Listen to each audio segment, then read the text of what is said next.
राइजोफोर खेबसे फ्लाइ खालामनो साबधानखौ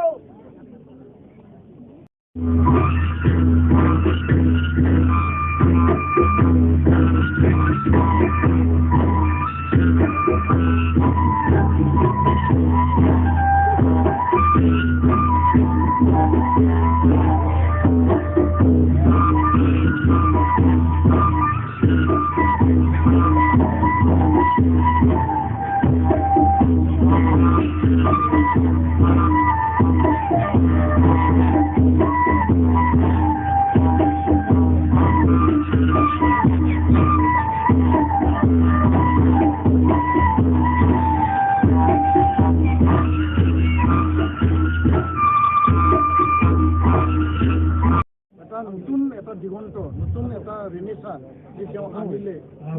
এতিয়া বড়ো ৰাজ্য প্ৰতিষ্ঠাৰ কাৰণে বা বড়োলেণ্ডৰ কাৰণে যে সংগ্ৰাম ইয়াত উপেন ব্ৰহ্মৰ নেতৃত্বত কৰিছিল খুব কম সময়ৰ ভিতৰত বড়ো জাতিক বিশ্ব দৰবাৰত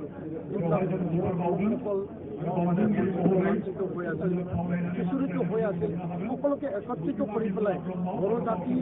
হিচাপে জীয়াই থকাৰ কাৰণে জাতীয় অস্তিত্ব মৰ্যাদাত ৰাখি পেলাই আমাৰ ভাষা কলা সংস্কৃতি আমাৰ শিক্ষা দীক্ষা অৰ্থনীতি আমাৰ সমাজ ব্যৱস্থা সকলো দিশত বিশ্বত আমি এটা মহান জাতি হিচাপে প্ৰতিষ্ঠা কৰিবৰ কাৰণে উপেন ব্ৰহ্মই যিখিনি অতি কম সময়ৰ ভিতৰত এইটো মানে অতুলনীয় আৰু এনেকুৱা এটা মহান কাৰ্য এজন মহান ব্যক্তিৰ দ্বাৰাই হয় আৰু ইয়াৰ কাৰণে আমি তেখেতক মহাপুৰুষ আৰু বড়োসকলৰ জাতীয় পিতা হিচাপে আমি সদায় শ্ৰদ্ধা কৰি আহিছোঁ আৰু তেখেতৰ যি এটা মহান উদ্দেশ্য আছিল যে বড়ো জাতিক বিশ্ব দৰবাৰত এটা আগশাৰীৰ জাতি হিচাপে প্ৰতিষ্ঠা কৰিব লাগে বা ভাইব্ৰেণ্ট আৰু মাষ্টাৰিয়েছ হিচাপে এটা গঠন কৰিব লাগে আৰু সেই আদৰ্শটো লৈ পেলাই আমি কাম কৰি গৈছোঁ আৰু ইয়াৰ কাৰণে আজি জাতিৰ পিতা মহাত্মা গান্ধী বা ৰাষ্ট্ৰৰ পিতা মহাত্মা গান্ধী যেনেকুৱা আদৰ্শৰ প্ৰতীক হয় বিশ্ববাসীৰ কাৰণে বড়ো জাতি আৰু আন জাতি জনগোষ্ঠীৰ কাৰণে উপেন ব্ৰহ্মৰ এটা আদৰ্শৰ প্ৰতীক হয় আৰু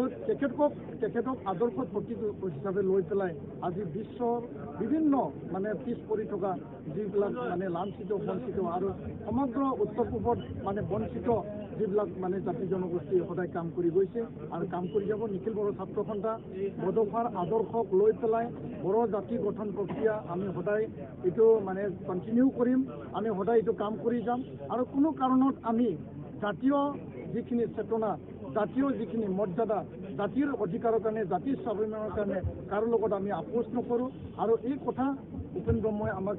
শিকাই থৈ গৈছে আৰু উপেন ব্ৰহ্মৰ যিখিনি আদৰ্শৰ যিখিনি আধৰুৱা হৈ থকা যিবিলাক তেওঁ সপোন আছিল বড়ো জাতিক প্ৰতিষ্ঠা কৰাৰ কাৰণে তেওঁ যিখিনি সপোন আছিল সেই সপোনবিলাক আজিও আধৰুৱা হৈ আছে আৰু এই সপোন বাস্তৱত ৰূপায়িত কৰিব লাগিব আৰু অসম চৰকাৰক আমি আহ্বান জনাব বিচাৰিছোঁ যে আমি দীঘলীয়া কালৰ পৰা অসম চৰকাৰক আমি কৈছোঁ আজি বিটিআৰ চৰকাৰে নিখিল বড়ো ছাত্ৰ সন্থাৰ প্ৰস্তাৱ মৰ্মে তেওঁলোকে বডোফা উপেন্দ্ৰনাথ ব্ৰহ্মৰ এই দিৱসটো ছাত্ৰ দিৱস হিচাপে